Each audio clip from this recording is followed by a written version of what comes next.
Good afternoon, guys. The 1st of July, today is the day when Newcastle have returned to the training ground ahead of the 2022-23 campaign. It really does begin now. And Eddie Howe, he's been in since 6 o'clock this morning. The players came in about 7 o'clock onwards. And they're still in there now. They're going to be in there till about 5 o'clock, the players. That is a ruthless first training session, by the way, getting worked down to the bone, and I love to hear it. Unlike previous seasons, the players have got to work hard to keep a hold of their shirt numbers now.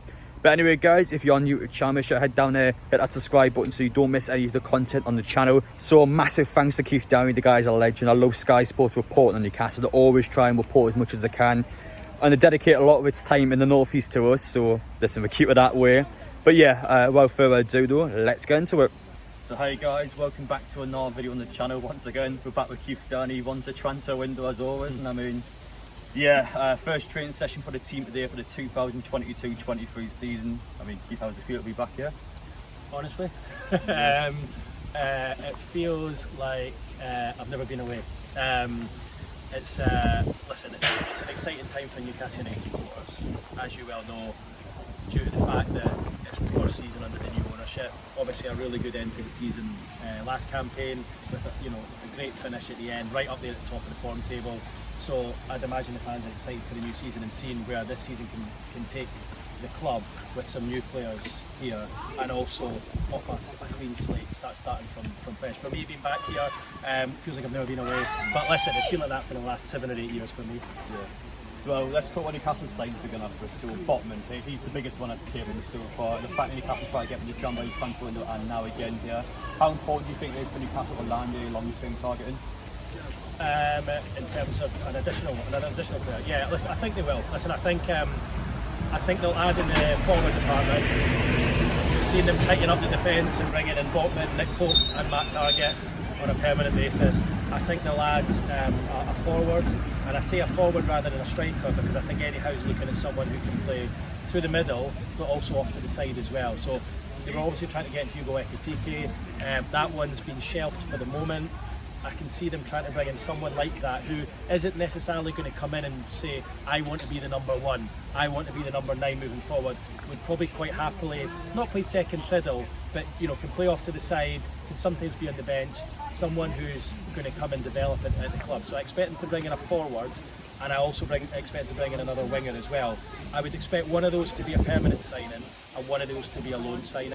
Looking at the market these days, Botman was over 30 million, Ekitike was around 30 million as well. If you're going to get a player of that calibre, you're going to have to spend that money. So that's why I think one will be permanent and one will probably be a loan. Guys, I'll ask you one more question since starting the rain now, but obviously you talk about the different types of players Newcastle could bring in, but a bit of a harder question about Newcastle's budget. I mean, can you give us any sort of number how much Newcastle could spend, or you got any? Yeah, well, as I was saying there, they've spent 57 already. I don't think they've got an exact figure. I would expect them to spend similar or slightly less than what they spent in January. So they spent around 96 million in January. I would expect, with what they've got left, one more marquee signing to arrive, a forward or a winger, and then another forward or winger to arrive on loan. So I would expect, someone like an Ekitike, if it's not Ekitike, someone of that calibre for around about 25-30 million, and then a loan to come in. I'd be surprised if they added in midfield now. I think unless something amazing becomes available, I'd be surprised if they add there. I feel he's defensively got himself sorted out. And bringing in Botman and Target and Pope, as I say, the biggest issue Newcastle have got right now is trying to lose some of the players who are already there. You've got players who are in long contracts, earning big money, and it's going to be difficult to shift some of them out. So I think right now they want to get in there, get training underway, make a decision on what they want to make in the forward going department. What you need to realise is that they probably need dominoes to fall in other places before they can get who they're looking for. So that might take a little bit longer to get forward in, and the winger.